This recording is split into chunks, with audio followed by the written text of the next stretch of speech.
हाँ, तो बताते कि पहले हमने एक कूलाम को लाया, यहां से बोला एक कूलाम धन आवेश को बी से ए तक लाना है, और तब कहा कि ये जितना कार्य करना पड़ेगा एक कूलाम में वही विभवांतर के बराबर हो गया। अब मान लेते हैं ऐसे कहा कि नहीं, क्यू कूलाम को लेके चलो निम्न विभव से उच्च विभव, इसको हम मान के चले उच्च विभव, इसको मान लिया निम्न विभव, तो क्यू कूलाम धन आवेश को उच्च विभव तक लाने में जितना कार्य करना पड़ता है वह किया गया कार्य W बराबर होता है V इंटू क्यू, जहां V का मतलब हुआ दोनों बिंदुओं के बीच का विभवांतर, जिसको पोटेंशियल डिफरेंस कहते हैं। तब पोटेंशियल डिफरेंस हो गया V और Q का मतलब चार्ज यानी आवेश। तब Q कूलाम धन आवेश को निम्न विभव से उच्च विभव तक लाने में जो कार्य करना पड़ता है वह किया गया कार्य W बराबर होता है VQ और V बराबर होता है W बाई Q।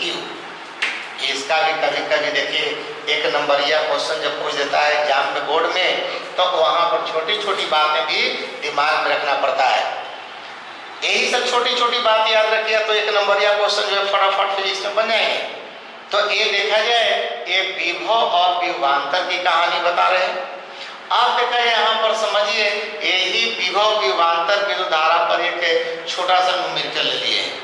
देखिए क्या कहता है कि दो बिंदुओं के बीच हो रहा है कि दो बिंदुओं के बीच 5 कूलाम आवेश को ले जाने में 50 जूल कार्य करना पड़ता है, ठीक है। तो उनके बीच का विभवांतर ज्ञात करें। कौन सी ज्ञात करना है? विभवांतर। अभी जैसा कि बता रहे थे देखिए, तो यहाँ पर सबसे पहले आवेश का परिमाण दिया 5 कूलाम, ठीक है, और दूसरा कितना कार्य करना पड़ा है तो 50। देखिए पीछे में जूल, और अभी हमने कहा कि जूल कार्य का एसआई यूनिट होता है। तो यहाँ ये बताओ कि तुम्हारा W का मान दे दिया और ये बताओ कि तुम्हारा कूलाम यानी Q का मान दे दिया। अब विभवांतर बराबर फॉर्मूला भी बताया V बराबर W बाई Q। अब W का मान दिया वर्ग दे दिया 50 और यहाँ चार्ज दे दिया 5, तो 50 बाई 5 यानी कितना 50 हो गया, मतलब 10 वोल्ट हो गया विभवांतर। समझ गए? यानी दो बिंदु मानते हैं कि यहाँ पर हमारा से एक बिंदु आपका A है, एक बिंदु आपका B है। अब यही बिंदु में कहता है कि 5 कूलाम आवेश को B से कहाँ लाना है? A तक लाना है। तो लाने में कितना कार्य करना पड़ेगा, अर्थात कितना विभवांतर होगा। फॉर्मूला लगा के बना दिए। इसी तरह से देखिए एक नंबर या क्वेश्चन और लिए हैं। कहे हैं कि किसी बिजली की तार से 0.5 एम्पियर, ए का मतलब कौन सी? एम्पियर। एम्पियर क्या है? विद्युत धारा का मात्रक। तो कहता किसी बिजली की तार से 0.5 एम्पियर की विद्युत धारा बह रही है, तो प्रति सेकेंड, देखा है क्या लिखा है? प्रति सेकेंड मैंने 1 सेकेंड, टाइम दिया है 1 सेकेंड। यहीं पर कभी कभी लिख देगा 1 घंटा, कभी कभी 10 मिनट, कभी कभी कुछ लिख देगा। अब मिनट रहे चाहे घंटा रहे, मैथ बनाने के पहले उसको सेकेंड में बदल दिए, ठीक है। और तब आगे हम लोग बढ़ना है। तो तार से तार के अनुप्रस्थ काट, जैसे कि मान लेते हैं यही तार है और तार को कहीं से काट दिया, तब काट दिया तो यही जो यहाँ पर होता है, इसी को जो काटते हो, जैसे कोई तार का पेड़ है, अब तार के पेड़ को आरी से काटते हो तो यहाँ पर सतह दिखाई पड़ता है कि नहीं? इसी को अनुप्रस्थ काट कहते हैं। तो कहता है कि गुजरने वाले इलेक्ट्रॉन की संख्या बताओ। कहता 1 सेकेंड में ये तार के किसी जगह से कितना इलेक्ट्रॉन पार कर रहा है, ये पूछ रहा है। जैसा कि अभी इलेक्ट्रॉन की कहानी बता रहे थे।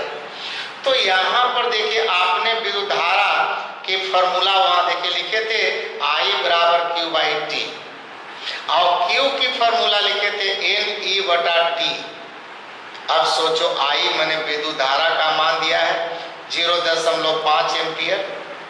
एन का मतलब कि नंबर ऑफ इलेक्ट्रॉन की संख्या पूछ रहा है, मैंने एन का मान नहीं दिया है, बस में रहना।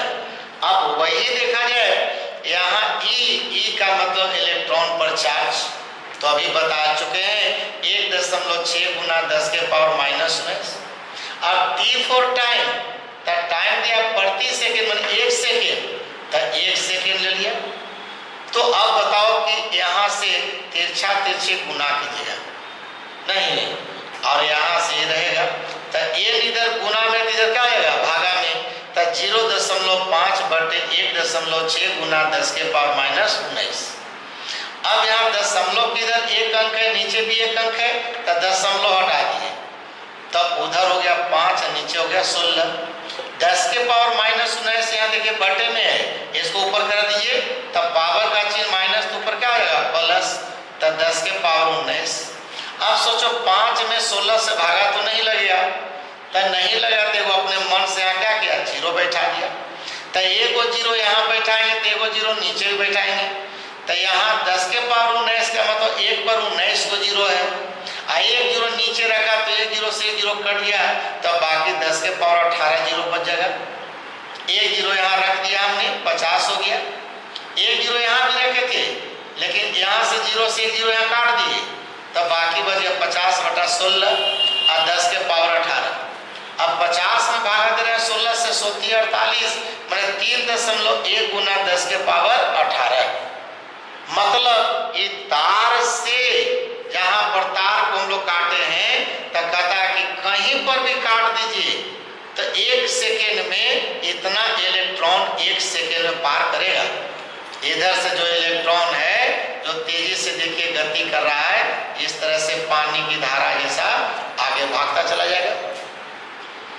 तो इस तरह से देखिए ये छोटी छोटी फॉर्मूला याद करने से है कि हम लोग छोटे छोटे ऑब्जेक्टिव क्वेश्चन आराम से बना लेंगे। इसी तरह से हम लोग अगले दिन जो क्लास होगी इससे भी इंटरेस्टेड होगी, उसमें और नए टॉपिक लेकर के आएंगे। तो आज क्लास को हम यहीं पर स्टॉप करते हैं। सभी बच्चों को धन्यवाद, गुड नाइट।